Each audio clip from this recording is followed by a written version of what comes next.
Ang sabi ni Robin, kaya lang naman kita nakarelasyon noon ay gusto kong perahan ka. Mhm.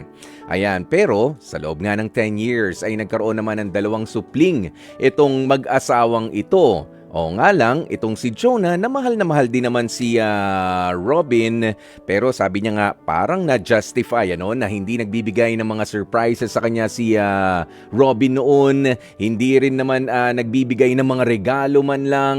Aba, mukhang may katotohanan nga yung sinasabi niya, pero nakadalawang anak eh. Matagal na rin sila magkasama, hindi ba na-develop itong si Robin?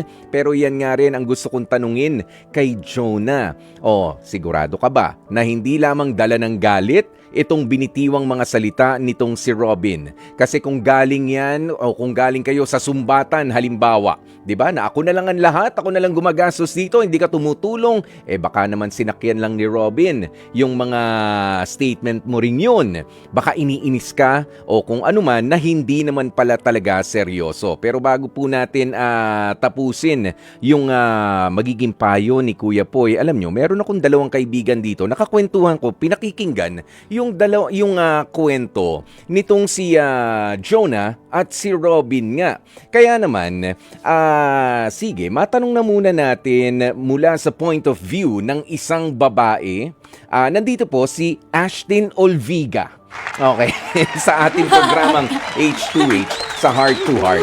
Tanungin natin, isang mabilisan, Ashtin, kung ikaw ang nasa posisyon nitong ating letter sender na si Jonah, seseryosohin mo ba yung statement na yan ng asawa mo for 1 decade na, may dalawa na kayong anak, at maniniwala ka ba na peperahan ka lang niya talaga?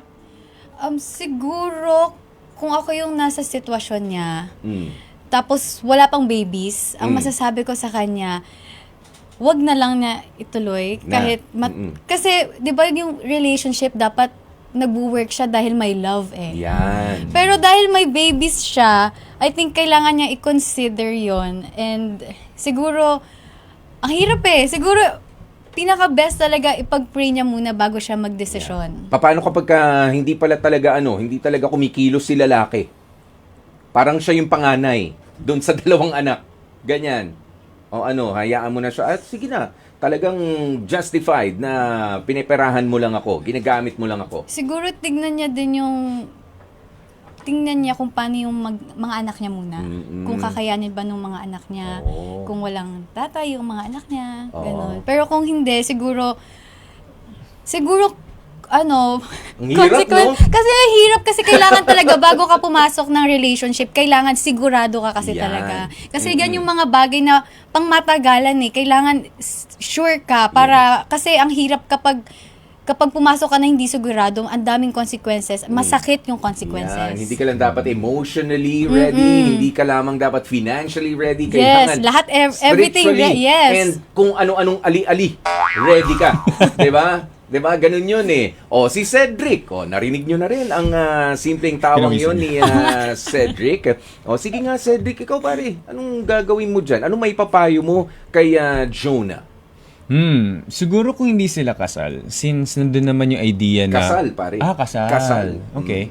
So, dahil nandun yung idea na peperahan lang daw siya. So, ibig sabihin si girl yung may pera. So, I think nasa panahon na tayo na pinaglalaban natin yung feminism, yung women empowerment.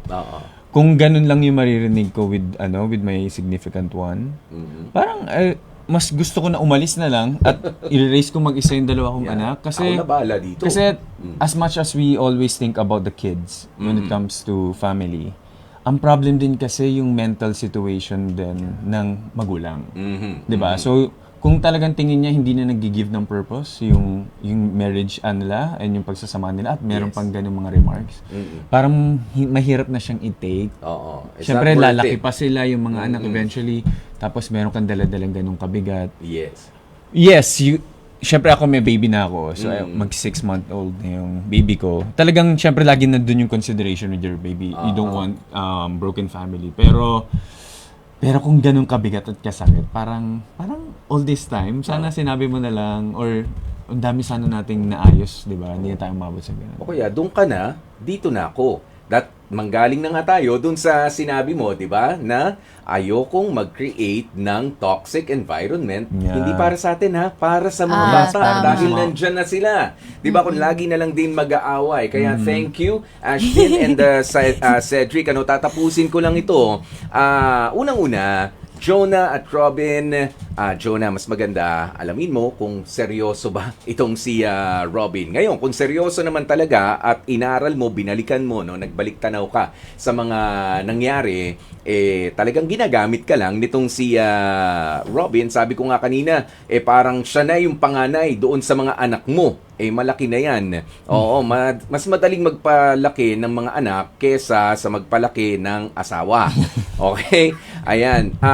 Wag masyadong sensitive. Oo, that's isa yan sa mga punto, no? Pero, pag-usapan nyo nga talaga ng mainam yung bagay na yan. Dalawa na yung anak nyo, hindi ako naniniwala na walang love na nabuo dyan. Pero, kung hindi ka rin naman ganun kayaman, baka nga biro lang yan. Pero kung talagang merong pinapakinabang at hindi kumikilos, ikaw talaga ang nagpo-provide for Robin, maybe it's time na mas i-consider mo nga ang mag-create ng magandang environment para sa mga bata. At kung kailangan at hindi mo na nakikita na magiging healthy pa ang relationship na nandun yung asawa mo sa bahay ninyo, pakiusapan mo na lang na lumayo ka na muna.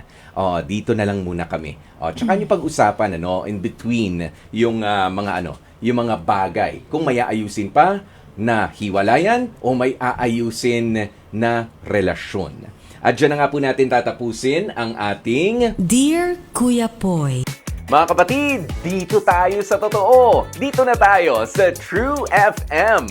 Mag-subscribe at mag-follow na sa social media accounts at True Network PH sa FB, Instagram, X na dating Twitter, YouTube, TikTok, and podcasts. Dito tayo sa totoo, tunay at tapat.